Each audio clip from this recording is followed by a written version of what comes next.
Something just happened in California that should have triggered an emergency press conference, but it didn't. A $200 billion corporate giant just packed up and left the state, and Governor Gavin Newsom had nothing to say. There was no warning, there was no defense, there's no explanation, just pure silence. Now, here's the part that they really don't want you connecting. This wasn't some fringe startup. This was not a struggling business. This was a pillar of Silicon Valley. This company, this massive conglomerate, is gone with a single line of legal paperwork that was filed after the markets closed on a Friday, hoping no one would notice. But people noticed, because once that door opened, others started walking right through it. Tech companies, headquarters, high earners, and now even brands that define California culture. When names like In-N-Out start shifting plans, that's not noise, guys. That is a signal flare. They told you that it was about remote work. They told you it was temporary. They told you California was still unbeatable. That's what they said. Yet the tax base is shrinking. Downtowns are hollowing out. Office towers are empty. And the state that once sold itself as the future is now scrambling to explain why the future keeps on leaving. Now, the most unsettling part of all of this right now, no one in power seems willing or even able to answer the simplest of questions. If everything's working, why is everyone leaving? Well, stick with me, folks, because once you see the full picture, the silence from Sacramento suddenly makes a lot more sense. Be sure to hit the like button and subscribe. I really appreciate you, folks. Now, let's go ahead and start with how this happened, because the timing pretty much tells you everything, okay? This wasn't a flashy announcement. There was no press conference, no victory lap, no explanation to Californians who spent decades believing that this company was part of the state's DNA, but instead, it kind of happened quietly, after markets closed on a Friday. And they always say, oh, it's going to happen on a Friday. You guys heard that before, right? Buried inside of a routine SEC filing. One sentence, that's all it took. A $200 billion company didn't say goodbye, it disappeared. No celebration, no acknowledgement of California's role in its rise, just a legal address change and silence, dead silence. This is not confidence. This is clearly an exit strategy. And understand this, companies don't do that unless they're trying to avoid scrutiny. They didn't want questions about taxes, about regulations, about energy costs, about labor materials and labor mandates, about compliance pressure stacking year after year. This wasn't a move meant to be debated. It was a move that was meant to be missed. But once people noticed, the illusion cracked, because if a company worth $200 billion. I mean, this is a rather large company. If a company this large can leave without warning, then no one is too big to follow. And that, my friends, that is when the real panic should have actually started.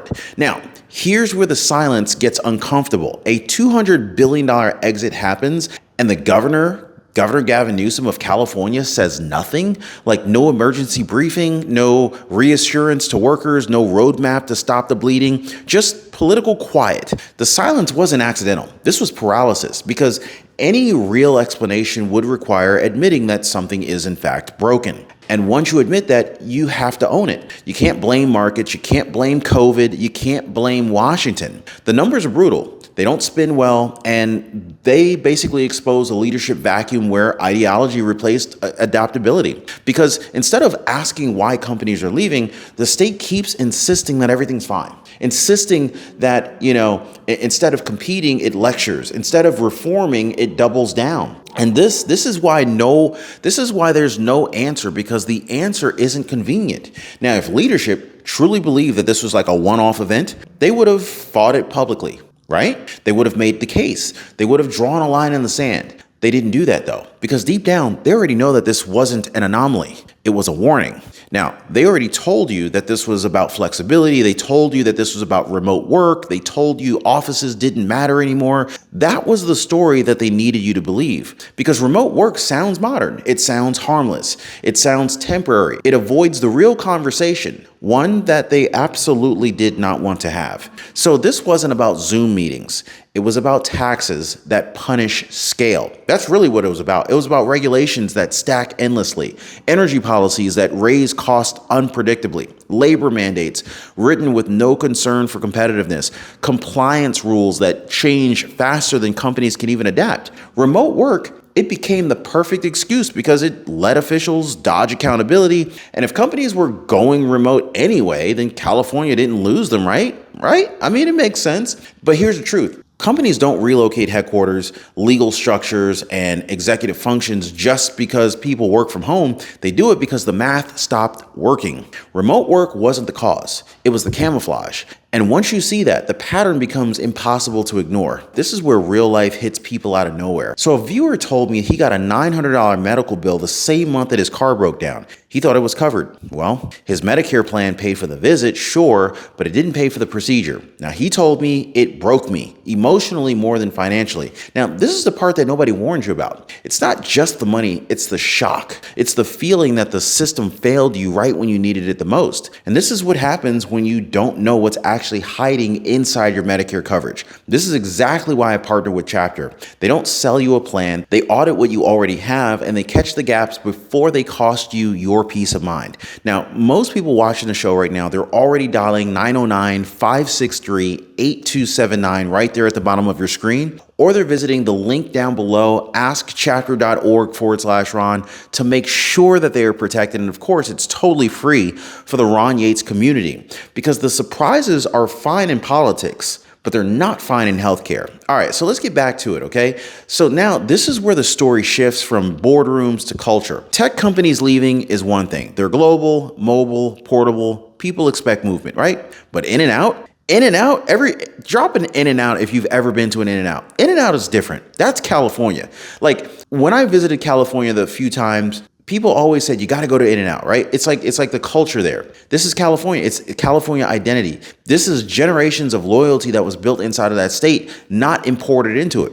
So when a brand like In-N-Out starts shifting operations, slowing expansion, or looking elsewhere, that's not a business cycle. That is a warning flare, because legacy brands don't move lightly. They don't chase trends. They don't abandon home unless staying becomes riskier than leaving. Now, In-N-Out wasn't reacting to one bad year. It was responding to an environment that just no longer made long-term sense. Rising costs, regulatory pressure, criminal liability risks, operational friction that compounds instead of easing. Look, when culture brands move, they're telling you something that tech companies won't say out loud. This is not volatility, it's deterioration. And once culture anchors loosen, the exodus stops being theoretical and it becomes irreversible. And so once the first giant leaves quietly, the rest don't make speeches. They hire lawyers. This is where the dominoes really start to fall. Companies learn that, they don't have to move factories or fire workers to escape California's grip. They just move the address, the headquarters, the legal home, the place where profits are booked and decisions are made. Texas, Tennessee, Florida, anywhere that welcomes capital instead of treating it like a hostage. Employees stay put for now. Campuses linger, but the money, the tax table, all of that moves first. And this is the part that California cannot afford to lose. Now, what looks like a harmless paper move is actually a strategic extraction. Empty buildings will follow. Reduced investment follows, local vendors dry up, tax receipts shrink without layoffs making headlines. This is not chaos, it's surgical. And the most dangerous part, it's replicable. Once one company proves it works, others copy it, others follow. That's how an exodus accelerates without protests, without strikes, and without drama. It's just paperwork. And so here's the reality that politicians avoid because it terrifies budget writers. California doesn't rely on millions of taxpayers. It relies on a few thousand very high income earners, founders, executives, CEOs, C-class executives, capital gains windfalls from tech success. So when those people leave or even partially relocate, the number collapses fast. This is why a handful of corporate exits can blow a hole in a state budget. It's not about volume, it's about concentration. The top 1% carries a massive share of that load. So when a $200 billion company walks, it's not just lost prestige, it's lost gravity, lost revenue, lost predictability. This is how you swing from surplus to deficit without a recession. This is how spending cuts arrive suddenly. That's how reserves evaporate. And the scariest part, the system has no cushion once momentum turns. Because when the tax base shrinks quietly, the crisis shows up louder later. Now, this is the damage that most people don't see until it's too late. When a $200 billion company moves its headquarters on paper, the first shock doesn't hit workers, it hits the buildings. Towers that were once full go dark floor by floor. Long-term leases quietly unwind. Subleases flood the market. Downtown cores hollow out. And once vacancy crosses a certain threshold, the math breaks everywhere at once. Property values collapse, tax assessments fall, city revenues dries up, pension funds loaded with commercial real estate exposure, all of it takes hits that they never modeled for. Hotels follow, restaurants follow, transit usage drops, public safety erodes as budgets tighten. This is just what happens.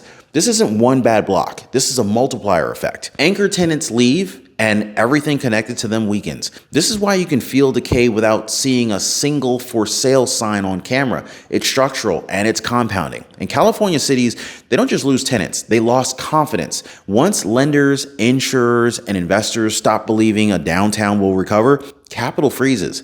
This is how decline becomes self-reinforcing. Now, here's the contradiction that defenders cling to. Silicon Valley is still innovative. Venture capital still flows. Startups are still being born. All true. I'm not arguing that. But I want you to lift the hood and look a little bit closer. California has become the farm system, not the destination. Companies start here, grow them there, and then once success makes them visible and taxable, they leave. The state still attracts talent, but it struggles to keep winners. Scaling triggers friction. Growth invites regulation. Profit draws penalties. So founders adapt. They raise money in California and then they incorporate somewhere else. They build teams locally. Then they move decision making out of state. Innovation stays, but ownership doesn't. That's the quiet shift that no press release announces. And it's why California is still strong can still be true at the exact same time that the tax base erodes. Strength without retention isn't sustainability, it's called churn. And churn always favors the states waiting on the other side. Now,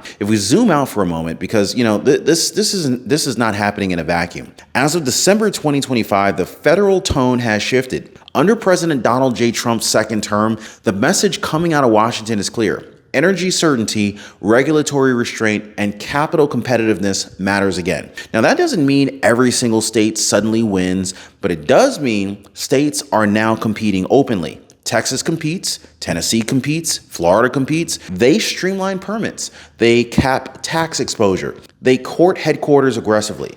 They treat businesses like assets and not liabilities. California, it resists adaptation. It assumes dominance is permanent. It governs as if capital has nowhere else to go. But capital always goes where it's treated the best. Mark my words. So when companies compare environments, the contrast is no longer subtle. It's structural. And this is exactly why exits accelerate during periods of national economic clarity, because the excuses run out. This is not about partisanship. This is about alignment. And right now, California is out of alignment with the direction of businesses and the direction that businesses are preparing for. Here's the moment that should really worry everyone that's paying attention right now. The most dangerous phase isn't protest. It isn't lawsuits. It isn't angry CEOs on television. It's silence. So when businesses stop lobbying, when they stop negotiating, when they stop warning, they just simply leave, that is when trust is gone. No op-eds, no ultimatums, just relocation filings and moving vans. Quiet decisions made in boardrooms where California isn't even part of the debate anymore. This is what a legitimacy collapse looks like. Because once companies believe nothing will change, they stop trying to change it. They adapt individually and then they exit privately. And they leave the policymakers talking to an empty room. So by the time the leaders notice, the math is already locked in, and reversing psychology is way harder than reversing policy. So now we arrive at the question that California has spent years dodging, but can no longer escape. Is this state willing to change? Or is California willing to just watch more giants leave? Because the exits aren't rumors anymore. They're documented, they're compounding, and they're accelerating very quickly, exactly the way that the first $200 billion exit did. So this isn't about one company. This is not about one brand. This is not even about one governor, Gavin Newsom, for California. This is about whether a system built for a different era can survive in a competitive one. Other states adjusted, they recalibrated, they treated capital as mobile, talent, and fragile, and success as something to protect and not punish. But California, they have a choice to make. Adapt its model to reality, or double down on denial and hope innovation alone fills the gap. But hope is not a budget strategy. Silence isn't leadership, and prestige doesn't pay the bills. Because once businesses leave quietly, they don't come back loudly. And the most unsettling truth of all, the next exit is already being planned. We just haven't seen the filing yet.